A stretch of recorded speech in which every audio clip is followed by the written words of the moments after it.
courthouse stood like a declaration of order, a cube of glass and marble set against the weak morning sky.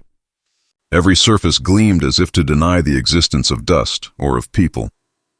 Fluorescent lights hummed above the polished floor, steady and unmerciful. The air smelled faintly of disinfectant, and coffee left too long to burn. Officer Mara Ellis moved through the revolving doors with the kind of deliberate calm that conceals power.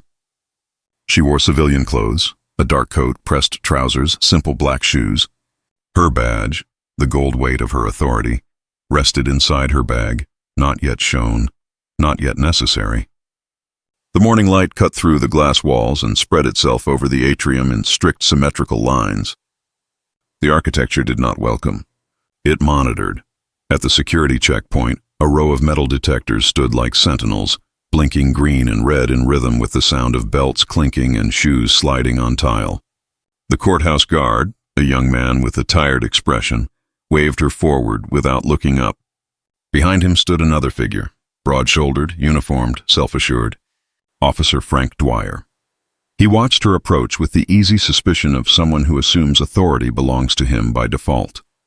His hands rested on his belt near the holster, though the gesture was habit more than threat. "Ma'am, need you to step aside for a secondary check," he said. His tone was procedural, but the precision of it was unnecessary, the tone reserved for people who did not belong. Mara paused. The line behind her shifted impatiently. A man coughed.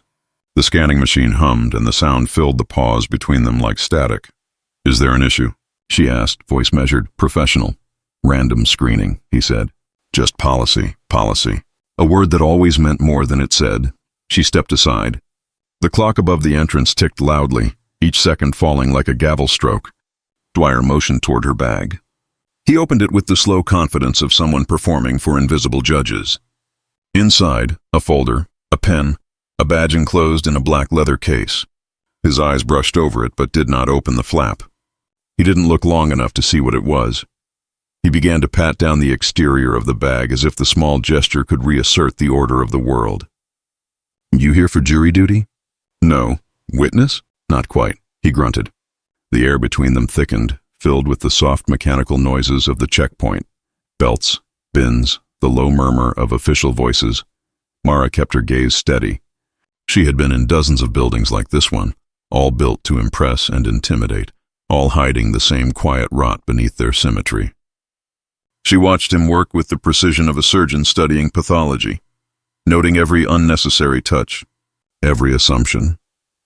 The marble beneath her feet reflected her shoes so clearly she could see the slight tremor in her own stance, not fear, but the physical containment of anger. The fluorescent light cut across the space, flattening everything into equal brightness. Nothing escaped illumination here, yet truth remained invisible. "Step through," Dwyer said, nodding at the detector. She did. The machine stayed silent. He gestured to a small table. "Hands out, please." Her voice was low. "Is this still part of the random screening?" He met her eyes, smiled thinly. "Ma'am, I'm just doing my job." That phrase, the institution's favorite absolution. His gloves brushed the air near her shoulders, never quite touching, but the implication was enough. The guard at the other desk looked away, focusing instead on the conveyor belt. The moment extended longer than protocol required. When it ended, Dwyer nodded, almost courteous. "You're clear." Mara reached for her bag. "Thank you, officer." The title landed between them with quiet weight. He did not recognize her tone for what it was, an assertion, not gratitude. As she walked toward the elevators, she could feel his gaze linger. The soles of her shoes clicked softly on the marble. Each sound echoed up into the open space, where banners of the city's justice initiative hung like propaganda: integrity, service, honor. The words meant nothing without accountability. Yet they floated above her like commandments. She pressed the elevator button. The light glowed red against her finger. Behind her, Dwyer's voice rose briefly, a casual exchange with another officer about these randoms getting touchy lately. The elevator doors opened with a hydraulic sigh. Inside, mirrored walls multiplied her image, a repetition of composure. Her reflection stood in rows, silent and self-contained. The badge in her bag felt heavier than before, like a stone she chose not to throw. The elevator rose with mechanical certainty. When it opened on the third floor, she stepped into a quieter corridor. The hum of the lobby fell away, replaced by the soft shuffle of paperwork and the muted conversations of clerks. Here the institution spoke in whispers. She moved past a glass wall separating the hallway from the atrium below. From this height she could see Dwyer still by the checkpoint, laughing at something a colleague said. The glass between them made the scene silent, a pantomime of confidence without sound, transparency without consequence. Her eyes caught the reflection of the clock again, the same relentless ticking, marking not time but endurance. Mara turned away and adjusted her coat. The discipline of restraint had become muscle memory. There was no satisfaction in confrontation. Power was best revealed by withholding it. As she walked toward the courtroom entrance, a deputy greeted her with a brief nod. "Chief Ellis, they're ready for you inside." She returned the nod. No surprise in her face, no triumph. The title was not for Dwyer's benefit. It was the quiet restoration of what the system had momentarily taken. The badge would stay in her bag a little longer. There would be time enough for recognition. The atrium below continued its rhythm. Shoes on marble, metal detectors beeping, voices rising and fading in bureaucratic cadence. Life moved in procedural loops, and above it all, the clock kept ticking, steady, impartial, and utterly indifferent. The hearing room was colder than the lobby, not in temperature, but in temperament. The air was too still, the light too white. Fluorescent panels hummed overhead in a perfect grid, their uniform brightness erasing shadow and ambiguity. It was a room built to suggest fairness, yet every line and symmetry whispered control. Mara Ellis sat in the back row, her posture deliberate, composed. From here she could see the seal of the state engraved on the wall behind the bench, an emblem cast in bronze, perfectly polished, perfectly meaningless. The figure of blind justice stood frozen, sword drawn, scales balanced. A fiction carved into metal. The officers gathered at the front table, shuffled papers, and whispered in low voices.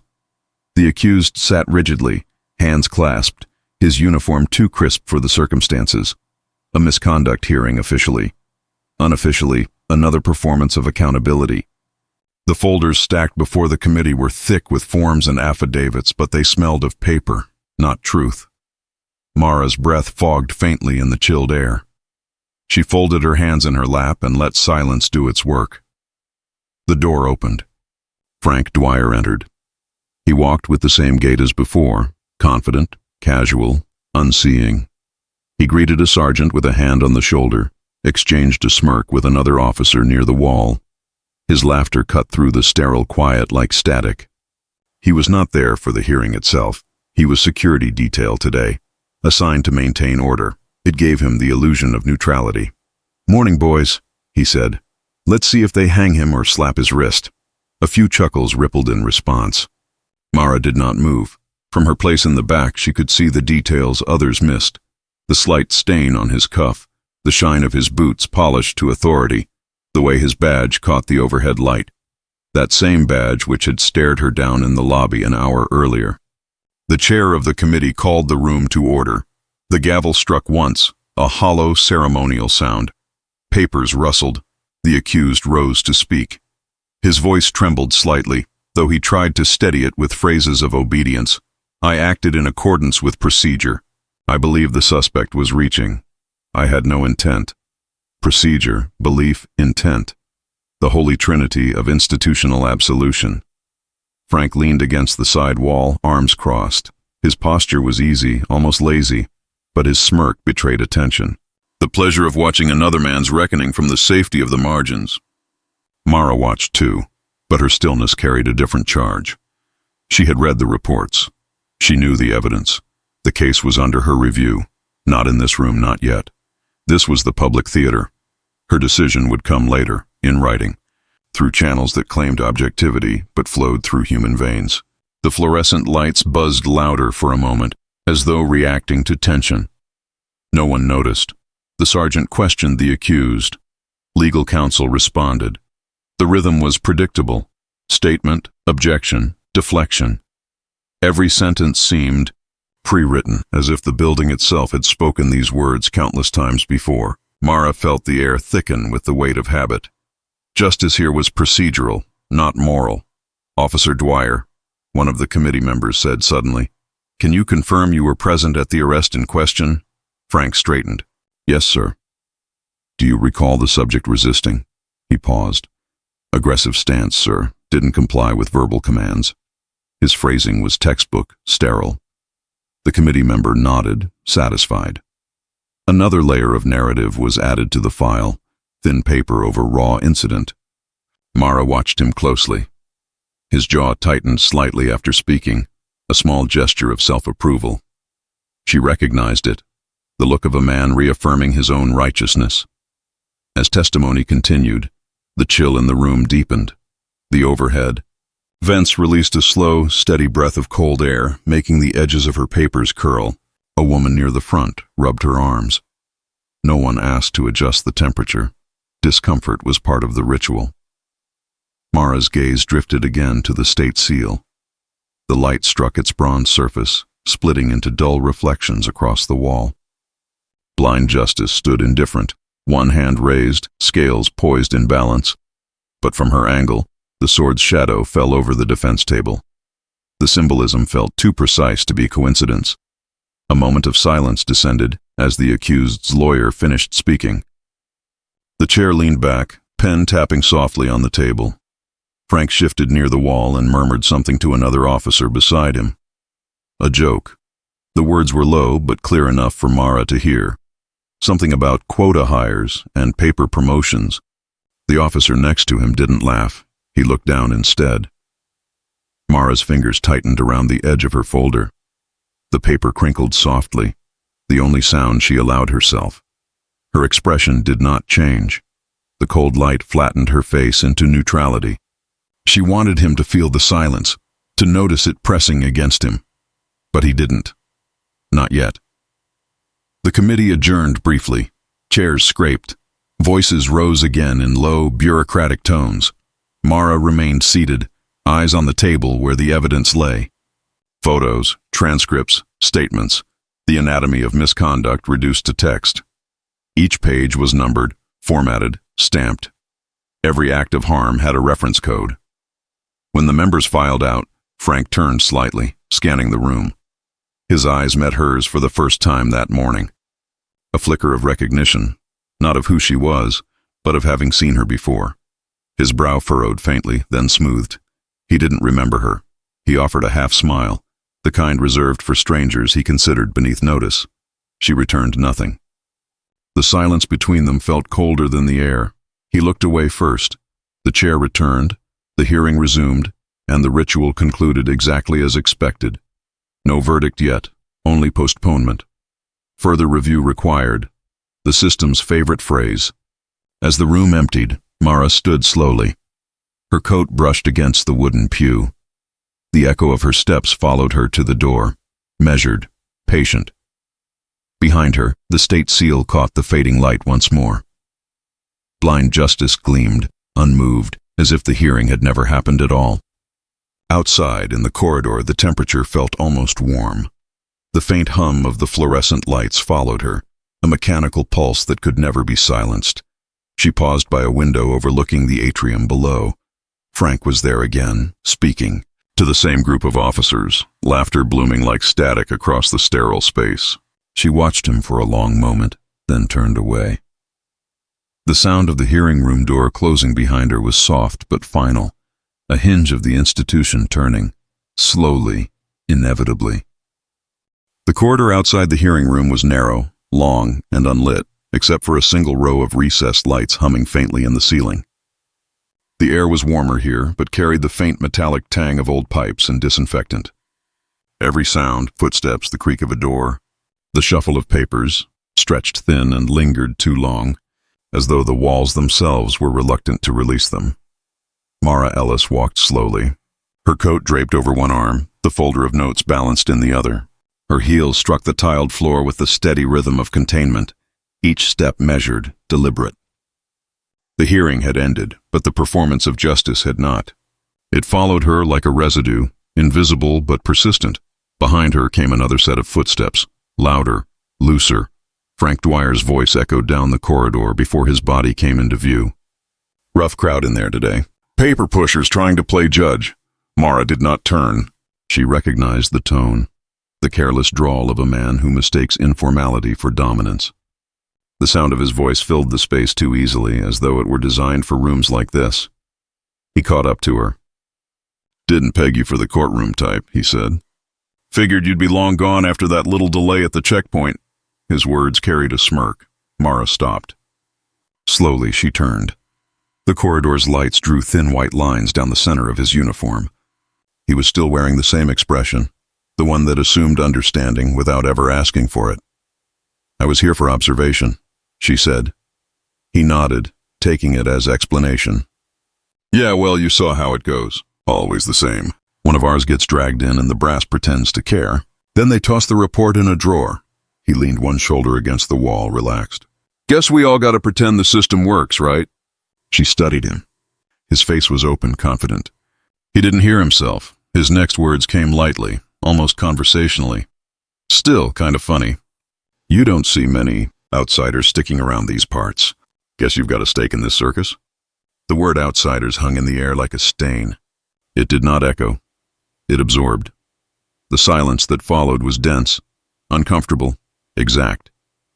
The fluorescent hum filled it, steady as a heartbeat. Mara said nothing.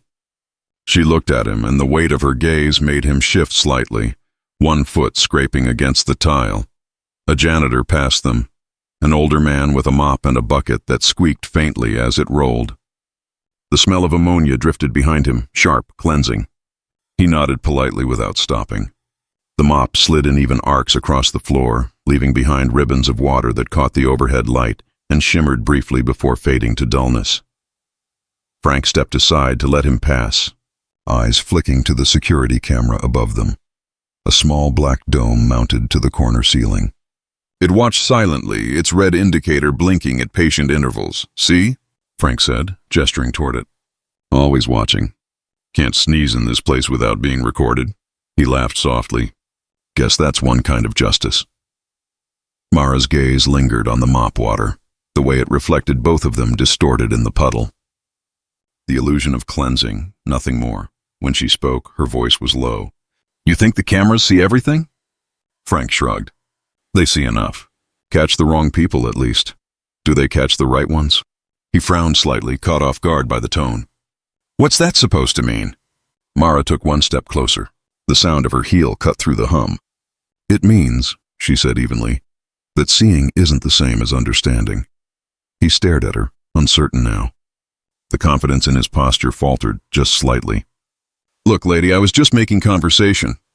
She reached into her coat pocket. The movement was slow, unhurried. Her hand emerged holding the black leather case. The gold edge of the badge caught the corridor light and flashed once, sharp as a blade. She didn't lift it high, didn't announce it.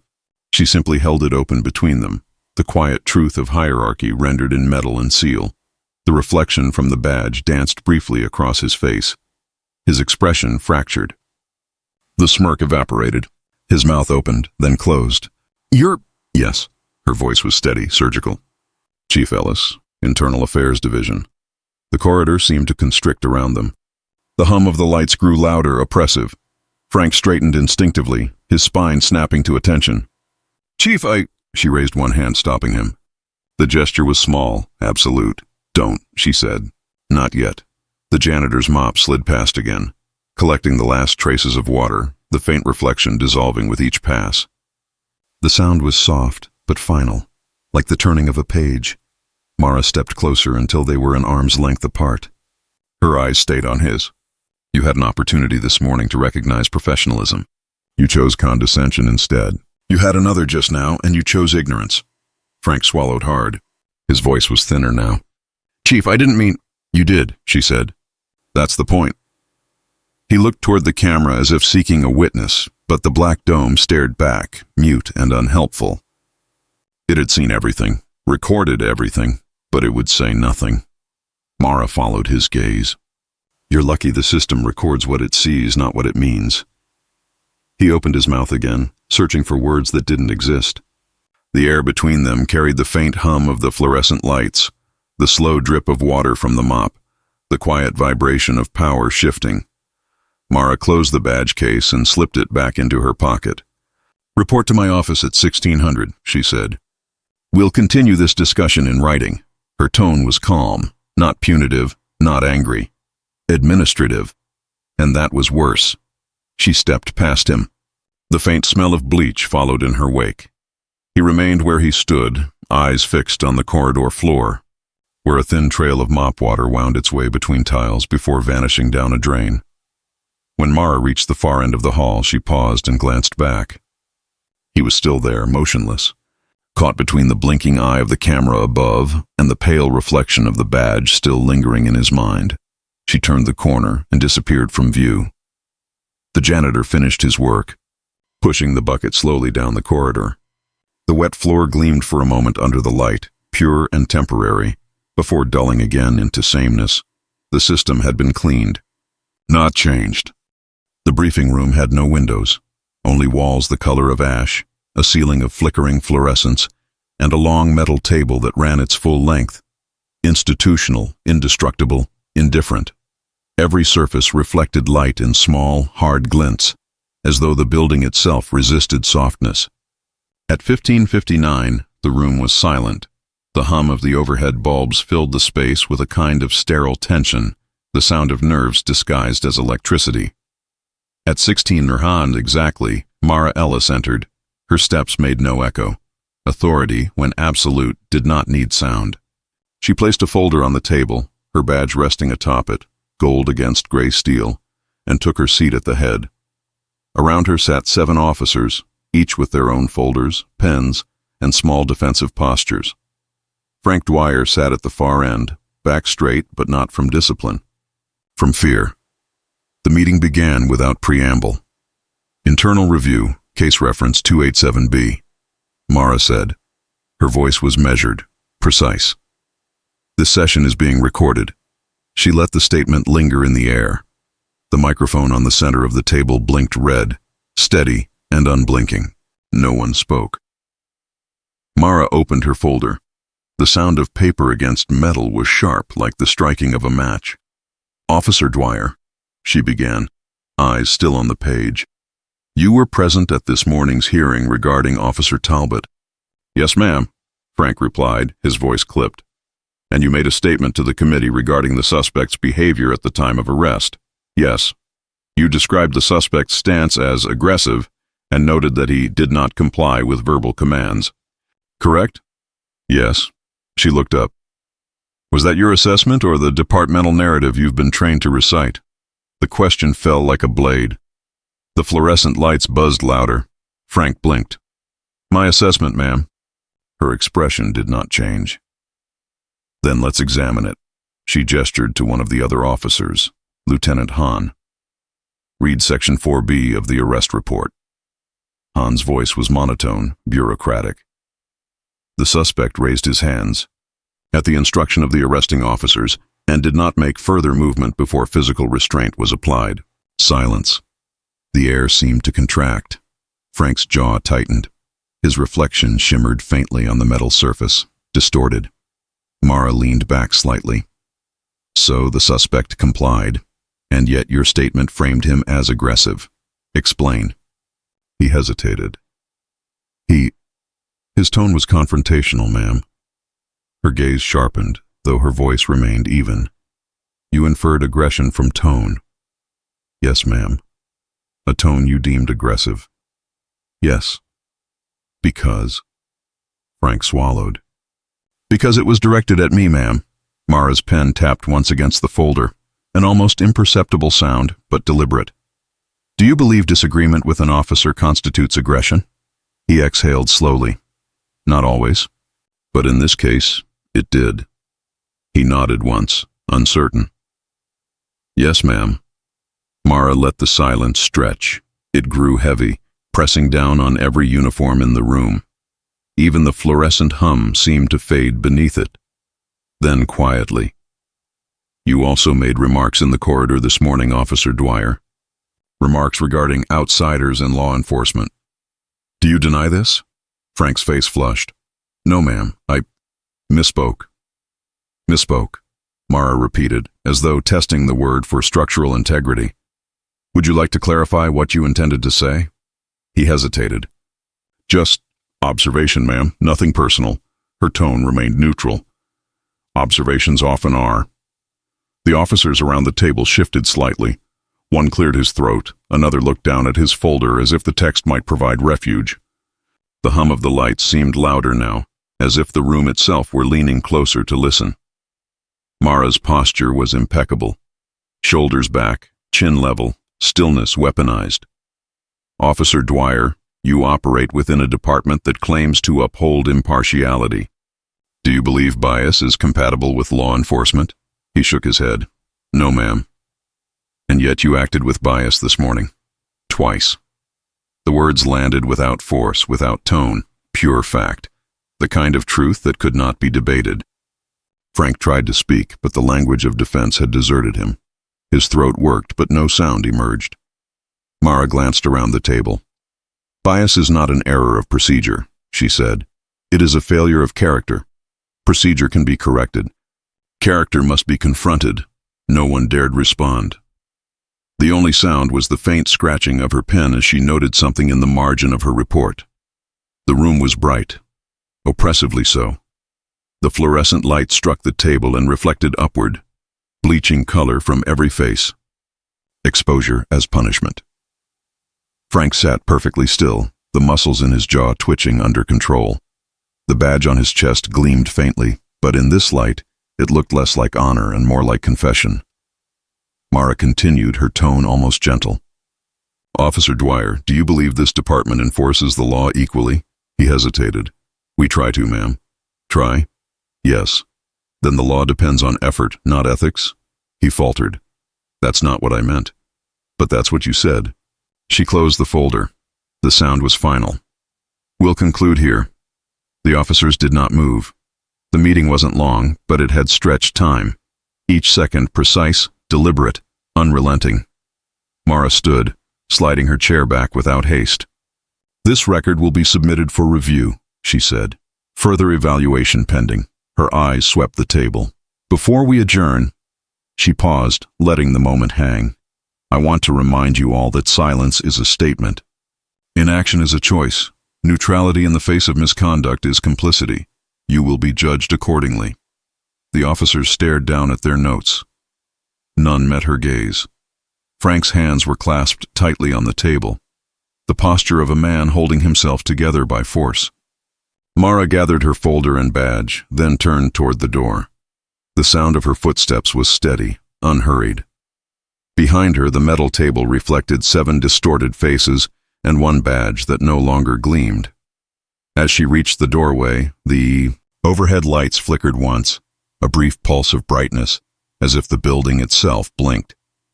Then the room fell back into its usual hum, its usual order, professional, efficient, cold. The system was intact, but it had been seen. The chamber was small, almost monastic, a square of stone and silence. No windows, no color, only the pale wash of fluorescent light that had followed Mara Ellis through every corridor of the courthouse that day. The hum above her was softer here, almost respectful, as if the building itself knew to lower its voice. On the desk before her lay the report, 12 pages, stapled in the corner, already bearing the quiet weight of bureaucracy. Her pen rested beside it, black ink against white paper, a single object poised between word and judgment. Mara sat straight-backed, her coat folded neatly over the chair. The badge, polished again, lay in the open beside the pen. Its gold caught the light faintly, pulsing as she moved her hand. She began to write. Each word was deliberate. Her handwriting, small and even, had the precision of habit, the restraint of someone who had long since learned to separate language from emotion. The pen moved steadily, scratching softly across the page, forming sentences that would outlive tone and intention. Officer Frank Dwyer demonstrated conduct unbecoming of law enforcement personnel. Behavior suggests implicit bias compromising professional impartiality. Recommended reassignment pending sensitivity and procedural retraining. No flourish. No anger. The system had no vocabulary for anger. She paused. The tip of the pen hovered above the page. Her eyes drifted toward the badge again. that small circle of authority, earned but never absolute. The light on its surface trembled slightly as the air vent exhaled. In this room, power was quiet. It existed not in raised voices or verdicts, but in the permanence of ink. She wrote again. Incident reflects systemic normalization of prejudice in operational culture. Failure is not individual but structural. Recommendation, departmental review of enforcement bias and supervisory training. Her own name would appear at the bottom of this report, stamped and archived, absorbed into the same machinery she critiqued. It was both act of protest and act of compliance. Justice through documentation. Morality filed under administrative. Her pen stopped. For a long moment, the only sound was the faint ticking of the wall clock, the same rhythm as in the lobby, echoing across the day like a refrain. Institutional time, always forward, never reflective. Mara leaned back in her chair and looked at the report, then at the walls, unbroken, colorless, indifferent. She thought of Frank's face in the corridor, the slow fracture, the confusion, the dawning of realization that authority did not look the way he expected it to. His fate now rested on the words she'd chosen. Not sharp, but precise. He would not be dismissed, not publicly shamed. The institution did not purge its own rot. It reclassified it. He would be reassigned, trained, monitored, forgotten. That was the method of correction. Procedural, contained, and that was its tragedy. Mara turned to the second page and signed her name. Chief M. Ellis. The ink bled slightly at the curve of the E, spreading like a shadow.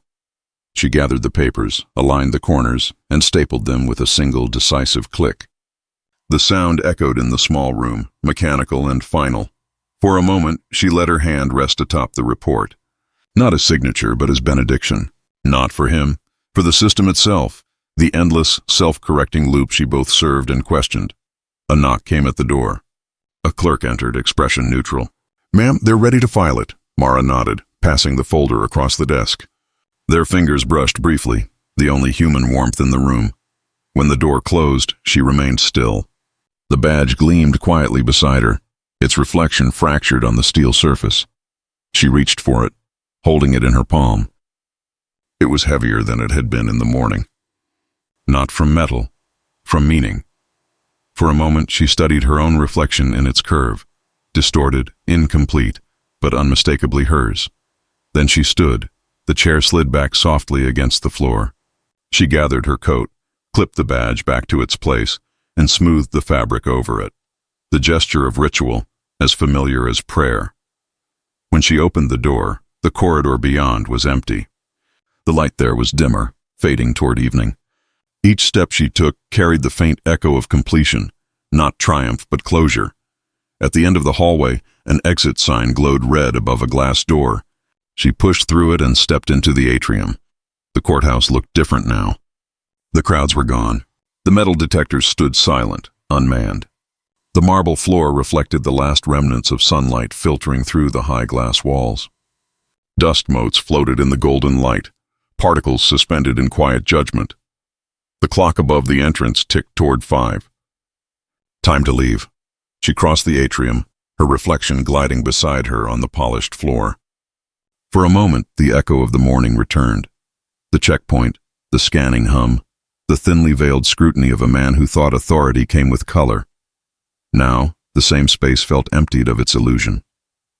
It was still symmetrical, still sterile, still cold, but it had been seen. At the threshold, she paused. The light from outside struck the badge beneath her coat. Gold caught gold. A brief flare of radiance, sharp and unrepeatable. She stepped into the evening air. The city waited, indifferent, vast, alive with its own injustices. The courthouse loomed behind her, its glass face reflecting the low sun, a monument to procedure disguised as morality. Mara walked down the courthouse steps without looking back. Her shadow stretched long across the stone. A quiet, solitary figure departing from a system that never really closed its doors. Somewhere behind her, the report was being filed, catalogued, absorbed. Somewhere ahead, another would be written. The hum of the fluorescent lights faded with distance. The sound of traffic replaced it, the anonymous rhythm of the city's pulse. Mara adjusted her coat. the badge glinting once more as if to mark the end of an unseen ceremony. For a moment the world stood still, glass, steel, and silence balanced in fragile equilibrium. Then she moved forward. The light followed.